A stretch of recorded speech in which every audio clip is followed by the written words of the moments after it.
Hello दोस्तों, मैं पवन Kumar Chaudhary PKC classes में आप लोग का पुनः स्वागत करता हूँ। दोस्तों, जैसा कि आप जानते हैं कि इस समय जो चैप्टर चल रहा है क्लास 9th का त्रिभुज, जिसमें से हमने 2 पार्ट्स का जो बनाया हुआ है और प्रश्न 7.1 का 11 क्वेश्चन तक हमने सॉल्व किया। इसमें से आज का जो हम लोग को अगला टॉपिक जो हम लोग का पढ़ना है वो है 12वां क्वेश्चन है। 11वां क्वेश्चन में देखिए क्या कहा है कि एक रेखाखंड दिया हुआ है और P इसका मध्य बिंदु है।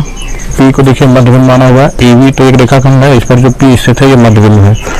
इसका मध्य बिंदु D और E रेखाखंड, देखो D और E दो देख रहे हैं रेखाखंड AB की एक ही ओर स्थित है। देखो AB की एक ही ओर, ऊपर की तरफ दोनों स्थित है, AB की एक ही ओर स्थित है और दोनों बिंदु इस प्रकार है कि कोण BAD B, देखो यहाँ पर B है, यहाँ पर A है, कोण BAD बराबर है कोण किसके, ABE के। देखो कोण BAD बराबर है ABE के, ये आपस में बराबर है। और एक चीज दिया है EPA बराबर है DPB की। तो अगर आपको सिद्ध करना है कि DAP बराबर है EBP के, क्या सिद्ध करना है उसको लोग लेते हैं। हम लोग को सिद्ध करने के लिए बोल रहा है त्रिभुज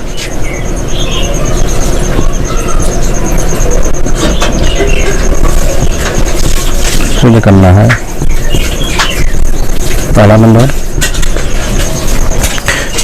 त्रिभुज DAP सर्वांगसम है त्रिभुज EBP के। किसके सर्वांगसम है? EBP के। इसी प्रकार दूसरा जो दिया हुआ है, दूसरा करा ED बराबर है BE के। AD जो है बराबर है BE के। देखो AD बराबर BE, ये प्रूफ कर लेना हम लोगों को। चलिए देखते हैं। अब इसमें जो चीजें दिया हुआ है उसको पहले हम लोग देख लेते हैं क्या क्या चीजें दिया है। प्रमाण ये आप लिख सकते हो, प्रमाण ये आप उपपत्ति लिख सकते हो। इसमें देखिए क्या दिया है कि या इससे पहले लेते हैं, जो दिया है उसको ले लेते हैं।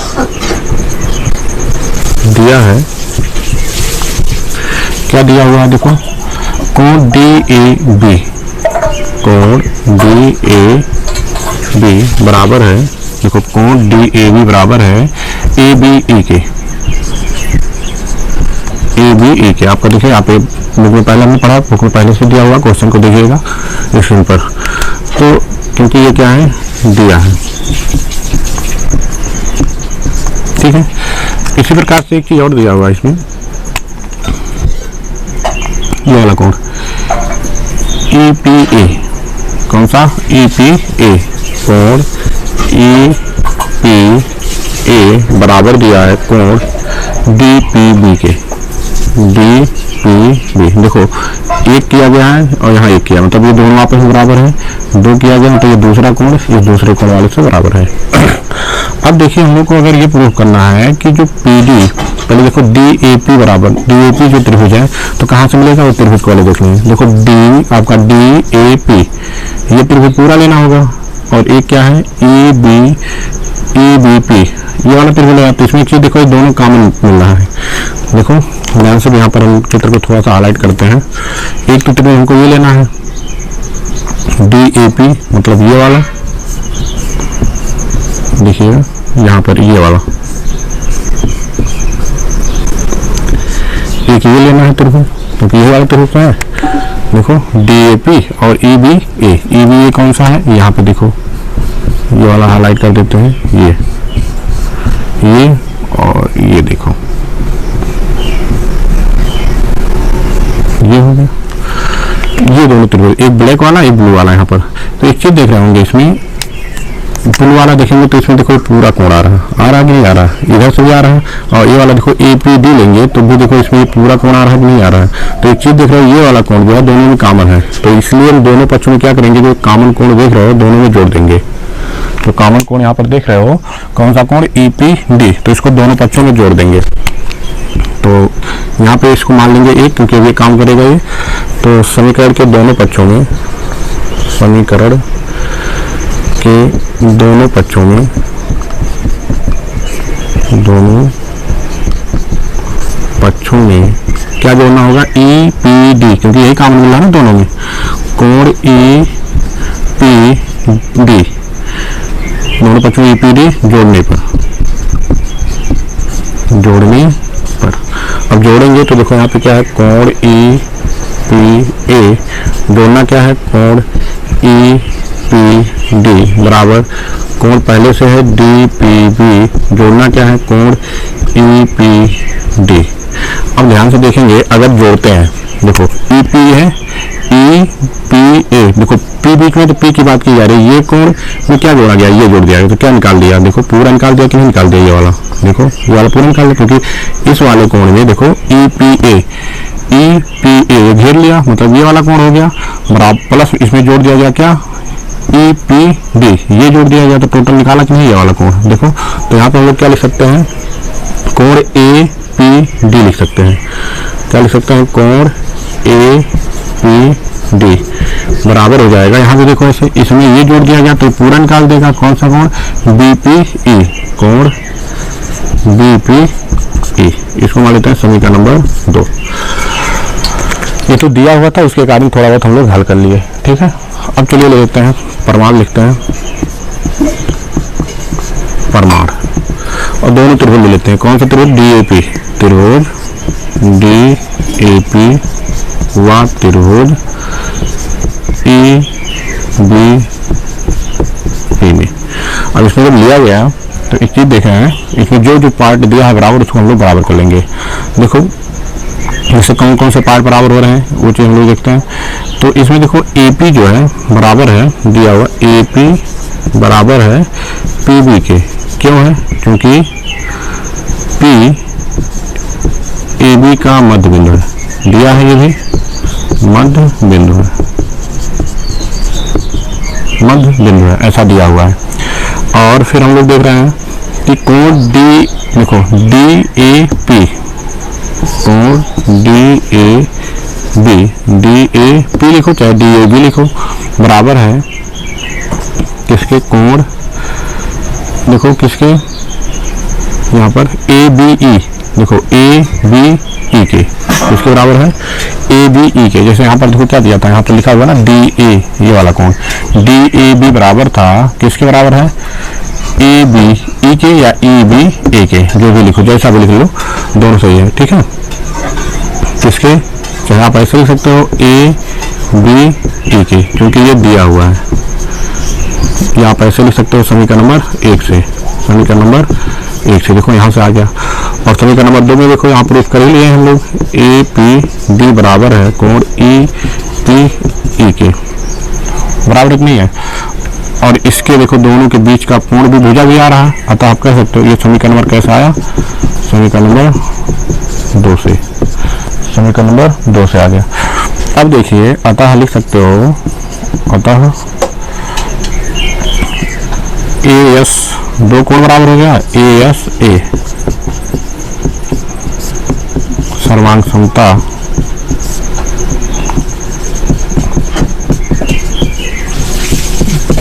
कसौटी से त्रिभुज DAP सर्वांगसम हो गया EBP के, सर्वांगसम हो गया, देखो यहाँ पे सर्वांगसम हो गया, प्रूव्ड हो गया, ठीक है। यहाँ पे ये पहला प्रूव्ड हो गया, और जब पहला प्रूव्ड हो गया तो आपका जब सर्वांगसम हो गया तो आप कह सकते हैं इस प्रकार AD जो होगा बराबर हो जाएगा किसके, BE के, क्यों होगा, बाई CP/CT से, क्योंकि सर्वांगसम त्रिभुज के संगत पार्ट भी बराबर होते हैं। तो संगत पार्ट देखो आपका बराबर हो जाएगा AD बराबर किसके हो जाएगा, BE के बराबर हो जाएगा। इस तरह से आपका क्वेश्चन तैयार है। देखिए जो 10वां नंबर क्वेश्चन हमने बताया था उसी क्वेश्चन की तरह ये भी क्वेश्चन है, कोई अलग क्वेश्चन नहीं है, ठीक है। तो चलिए इसको आप जो है देख लीजिएगा, दोबारा अगर कहीं पर दिक्कत हो उसको बाद में समझ लीजिएगा वीडियो को पीछे करके। चलिए आगे देखते हैं।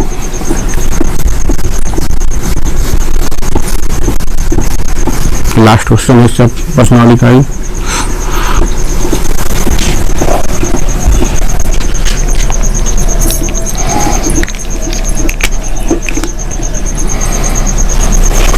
देखिए इसमें भी चित्र दिया है एक समकोण त्रिभुज ABC जिसमें कोण C समकोण है और यम कर्ण AB के मध्य बिंदु AB का मध्य बिंदु है और C को यम से मिलाकर D पर इस प्रकार बढ़ाया गया कि DM बराबर CM बिंदु D को बिंदु B तक मिला दिया गया है।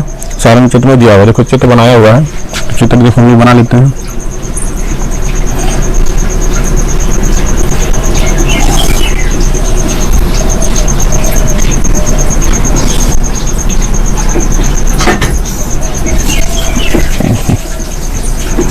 इसको यहाँ में आ गई और इसको यहाँ ले जाकर,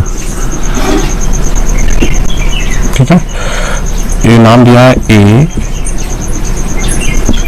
B, इसका नाम है C, ये नाम है D और कह रहा है कहाँ पे काटा हुआ है M पे। और एक चीज दिया हुआ है इसमें, कह रहा है देखिए इसमें जो है सिद्ध करने के लिए दिया हुआ त्रिभुज AMC और BMD को सर्वांगसम प्रूफ करना है और दूसरा DBC को समकोण प्रूफ करना है और DBC जो है सर्वांगसम है ACB के और जो CM है वो आधा है किसका AB के आधे बिंदु पर स्थित है। इस तरह से और एक चीज दिया है DM बराबर जो है CM के दिया हुआ है, DM बराबर CM के दिया हुआ है। AB का मध्य बिंदु C को M तक मिलाया गया है और DM बराबर किसके हैं CM के।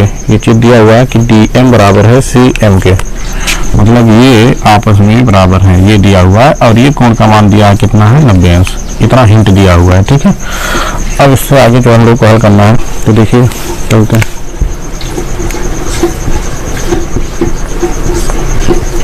प्रमाण पहला काम हमको AMC जो दिया है प्रूफ करना है BMD के, तो AMC देखो AMC ये है और BMD ये है। तो चलिए त्रिभुज दोनों को ले लेते हैं। कौन कौन सा त्रिभुज? त्रिभुज AMC व त्रिभुज BMD में इसमें देखिए जो जो चीजें दिया हुआ बराबर उसको हम लोग पहले प्रूफ कर लेते हैं कि क्या क्या चीजें इसमें बराबर हैं और क्या चीज इसमें जो हम लोग को प्रूफ करना है। तो देखिए इसमें क्या दिया हुआ है कि जो मतलब ये DM जो है DM बराबर किसके है, देखो CM के। देखो पहले AMC लिखे हैं ना हम लोग, AMC लिखे तो पहले इसको लेते हैं। CM बराबर है किसके, CM बराबर है किसके DM के, ऐसा दिया हुआ है, ऐसा दिया है, ठीक है। ये प्रूफ हो गया। एक चीज देख रहे होंगे अगर आप लोग, ये कोण के बराबर होगा क्योंकि इसको शीर्षाभिमुख कोण CMA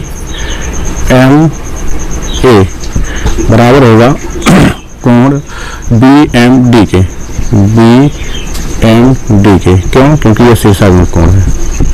क्या है? शीर्षाभिमुख कोण, ठीक है। अब एक चीज क्या रखता है तो आपने किताब में पढ़ा होगा, तो इसमें दिया है, देखिए क्या दिया है कि AB का मध्य बिंदु M है। तो AB का मध्य बिंदु M है तो इसका मतलब क्या होगा, AM बराबर किसके होगा, BM के। AM बराबर होगा BM के क्योंकि M बिंदु M भुजा AB का क्या है, मध्य बिंदु है। लिख लीजिएगा क्या, मध्य बिंदु है। तो इस तरह से आप देखेंगे अगर तो ये भुजा इस वाले भुजा के बराबर है, ठीक है। ये वाला भुजा के बराबर है, ये वाला इसके बराबर है और इन्हीं के बीच का कोण भी बराबर है। तो इसका मतलब क्या हुआ कि अतः यस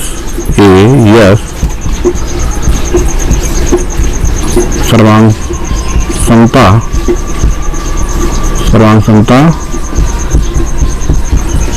कसौटी से त्रिभुज AMC सर्वांगसम हो जाएगा AMC किसके, BMD के। तो पहला वाला ये प्रूफ हो गया, पहला जो दिया था इसको प्रूफ कर लिया गया। तो ये तो प्रूफ हो गया कि ये जो त्रिभुज है दोनों ये सर्वांगसम हो गया। तो आपने ये भी पढ़ा है कि सर्वांगसम त्रिभुज के संगत पार्ट बराबर होते हैं, ठीक है। तो हम लोग ये कह सकते हैं कि ये कोण जो होगा इस वाले कोण के बराबर होगा और ये वाला कोण कह सकते हैं इस वाले भी कोण के बराबर हो सकता है। ये कोण इस कोण के बराबर होगा, ये वाला कोण इस कोण के बराबर होगा। तो हम लोग क्या लिख सकते हैं, क्या कि ACM या MCA इस प्रकार हम लोग लिख सकते हैं। कौन सा? MCA। कोण MCA बराबर होगा, देखो MCA बराबर हो गया MDB के, MDB के, क्यों? By CPCT। परंतु एक चीज देख रहे होंगे, अगर ये वाला इसके बराबर है, ये वाला कोण इसके बराबर है, तो इसका मतलब क्या है? देखो ये वाला कोण अगर इस वाले कोण के बराबर, इसका मतलब ये है कि ये दोनों समांतर रहे होंगे, यहाँ पर एकांतर कोण बना रहा होगा। तो हम लोग कह सकते हैं कि अतः कोण MCA जो बराबर है, क्योंकि ये क्या होंगे? एकांतर कोण होंगे। अतः हम लोग कह सकते हैं, क्या कह सकते हैं कि जो DB मतलब DB इधर का AC जो होगा वो समांतर रहा होगा किसके? DB के। ठीक है, क्योंकि इसको आप कह सकते हैं कि एकांतर कोण बना रहा है कि नहीं बना रहा। देखेंगे एकांतर कोण के बारे में जानते होंगे, अगर दो तिर्यक रेखा को एक रेखा काट रही है तब जो कोण बनता है यहाँ पे वो कौन सा कोण होता है? एकांतर कोण। और एकांतर कोण तभी बनता है जब ये दोनों रेखाएं समांतर होती हैं आपस में। ठीक है, समांतर होती है तभी बनता है। तो ये समांतर हुई है तभी, इसीलिए तो कोण बराबर हो गया। तो इसलिए हम लिख सकते हैं ACDB के क्या होगा? बराबर। आपने पढ़ा है कि अगर ये कोण जो है इस कोण के बराबर है तो रेखाएं इसमें तो दोनों होंगे समांतर होंगे। अब परंतु हम लोग क्या कहते हैं, परंतु या अब लिख सकते हैं हम लोग, परंतु नहीं, अब हम लोग लिख सकते हैं ऐसा, कोण DBC प्लस कोण ACB बराबर 180 अंश, क्योंकि अंतः कोणों का योग कितना होता है? 180 अंश होता है। समांतर भुजाओं के जो अंतः कोणों का योगफल होता है कितना होता है? 180 अंश होता है। तो कोण DBC प्लस ACB का मान देखो 90 अंश दिया है कि नहीं? पहले दिया है, बुक में दे दिया है, तो 90 अंश यहाँ पर हो जाएगा। ठीक, तो कोण DBC बराबर 90 अंश उधर जाएगा तो 180 माइनस 90, या इसी को लिख सकते हैं कोण DBC बराबर 90 अंश। तो दूसरा भी प्रूफ हो गया ना, दूसरा क्वेश्चन जो था ये वाला भी प्रूफ हो गया। देखो ये प्रूफ हो गया, ये प्रूफ हो गया, इस तरह से दोनों प्रूफ हो गए। अब हम लोग को ये प्रूफ करना है कि ये दोनों क्या है? दोनों सर्वांग सम है। चलिए यहाँ पे जगह नहीं है, स्क्रीन पे थोड़ा सा क्वेश्चन को हटा देते हैं। अब देखो यहाँ पे क्या है, क्वेश्चन आप लोग देख ही चुके हैं। अब हम लोग को तीसरा नंबर लेना है। तीसरा त्रिभुज DBC व त्रिभुज ACB ये ले लेते हैं, और इसको लेंगे तो फिर देखिए इसमें क्या क्या चीजें बराबर हैं वो चीज हम लोग पहले ले लेते हैं। तो कोण अभी हम लोग प्रूफ कर लिए कि DBC बराबर है कोण ACB के, क्योंकि ये 90 अंश का कोण हो गया, प्रूफ कर लेंगे हम लोग। और एक देखो DB जो होगा बराबर होगा किसके? AC के। क्यों होगा? क्योंकि ये दोनों क्या है? क्योंकि त्रिभुज AMC सर्वांगसम है, त्रिभुज देखो AMC सर्वांगसम BMD के, ठीक है। जब सर्वांगसम है तो सर्वांगसम त्रिभुज के संगत पार्ट बराबर होते हैं, इसलिए उसको लिख सकते हैं हम लोग। तो एक चीज की आवश्यकता और है, अगर उसको हम लोग प्रूफ कर ले जाते हैं तो फिर हो जाएगा। तो चीज नीचे देखो BC दोनों में आ रहा है, देखो DBC में भी आ रहा है और ACB में भी आ रहा है। तो हम लोग कह सकते हैं क्या? BC बराबर होगा BC के, क्योंकि ये उभयनिष्ठ है। क्या है ये? उभयनिष्ठ है। हो गया। तो अतः त्रिभुज DBC सर्वांगसम हो गया त्रिभुज ACB के, हो जाएगा। अब जब सर्वांगसम हो गया है, हमने ये प्रूफ कर लिया, ये वाला ये आपस में क्या हो गए? सर्वांगसम हो गए। अब जब सर्वांगसम हो गए तो फिर क्या होगा? ये वाला जो होगा इसके बराबर होगा, तो हम लोग कह सकते हैं। और सर्वांगसम क्यों हुआ है? क्योंकि हम नीचे लिख देते हैं, या तो अतः यहाँ पर पहले ले लेते हैं जो नेम से बता रहे हैं आपको। कौन सा नेम लगाइए, यस ए यस सर्वांग समता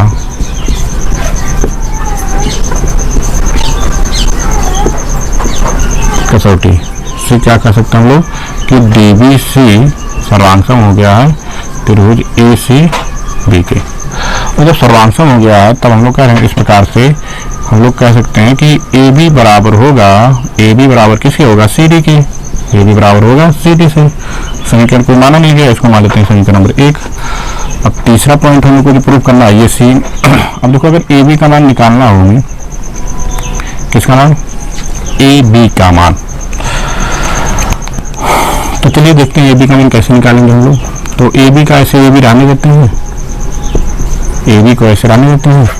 अब AB को जब ऐसे रहने दिया गया है तो AB का मान हमको निकाल के हमको प्रूव करना है CM बराबर 1/2 AB, CM बराबर 1/2। तो देखिए CD का मान निकालना कैसे निकलेंगे, CM plus MD, CM plus MD, क्योंकि हाँ उसको रहने देखो CM में MD जोड़ जाएगा। अब देखो AB बराबर CM प्लस, यहाँ भी CM लिख सकते हो क्योंकि CM बराबर है MD के। CM किसके बराबर है, MD के। तो AB बराबर हो जाएगा 2CM, तो 2 इधर आ जाएगा तो AB बटा 2 बराबर क्या, CM। तो इस तरह से ये आपका चौथा नंबर भी प्रूफ हो गया। तो इस प्रश्नावली का ये लास्ट क्वेश्चन था, ये आपका प्रश्नावली जो था ये आपका कंप्लीट हो गया है। प्रश्नावली 7.5 जो था आपका एक्सरसाइज वो खत्म हो गया। इस क्वेश्चन को देखिए एक बार दोबारा आप लोग देखेंगे, दोबारा ये इसमें देखेंगे कि जो क्वेश्चन आपको दिया गया इसमें ये कहा है कि ये कोण जो है 90 अंश है, ये कोण 90 अंश है और ये वाला भुजा इस वाले भुजा के बराबर है और ये वाला भुजा इस वाले भुजा के बराबर है। तो पहला कह रहा है कि ये वाला त्रिभुज, जैसे ये वाला त्रिभुज कोण पाते त्रिभुज ये कोण 2, ये पहला और दूसरा त्रिभुज को हमको प्रूफ करना है, मतलब किसको, AMC को और DBM को, ये वाला। तो हमने यहाँ पे देखो प्रूफ कर दिया प्रमाण डालकर, जो प्रमाण है यहाँ से हम लोग क्या किए, इसको प्रूफ कर ले गए और प्रूफ किए। जब ये प्रूफ हो गया तो इसका मतलब ये दोनों और ये दोनों बराबर हो जाएंगे, तो ये दोनों बराबर हो गए और उसका फिर ये कोण इस कोण के बराबर हो गया क्योंकि ये CPCD का नियम लगा हुआ है। और यहाँ तो आपका बराबर तभी होगा क्योंकि जब एकांतर कोण होगा और जब एकांतर कोण होगा तो इसमें तो ये दोनों समांतर होंगे। फिर दूसरा यहाँ से हम लोग प्रूफ कर लिए हैं। इस तरह से आपका 12 नंबर भी क्वेश्चन कंप्लीट हो गया। तो बच्चों ये आपका प्रश्नावली एकदम कंप्लीट हो गया, इसको आप अच्छे से देख लीजिएगा। और बहुत ही इंपॉर्टेंट जो है ये आपका चैप्टर जो चल रहा है बहुत ही इंपॉर्टेंट चैप्टर है, इसलिए इसे विशेष ध्यान दीजिएगा क्योंकि यही आप चलेंगे तो आपका 10 में जाएंगे, 10 में आपको ये पर्सनली आपको मिलेगा त्रिभुज, ये नहीं कि क्वेश्चन यही मिलेगा लेकिन इसी से आधारित क्वेश्चन मिलेंगे आपको। बहुत सारे इसके जो प्रमेय है वो आपका जब कक्षा 10 में जाएंगे वहाँ जो त्रिभुज होगा वहाँ पर ये त्रिभुज का नियम जो है कुछ लगेगा। तो इसलिए अगर आपका ये चीज़ मजबूत रहेगा, यहाँ से आप अगर इसको बढ़िया से तैयारी किए रहेंगे तो आपको हाई स्कूल में जाने का कोई प्रॉब्लम नहीं होगा। तो इस तरह से आपका जो है ये कंप्लीट हुआ। बच्चों देखिए अगर ये आपको चैनल पसंद आता है तो चैनल को सब्सक्राइब कीजिएगा और ज़्यादा से ज़्यादा इसको शेयर कीजिएगा जिससे ये बच्चों के पास ज़्यादा से ज़्यादा लोग बच्चों के पास पहुँच सके। चलिए आज के लिए इतना ही, जय हिंद।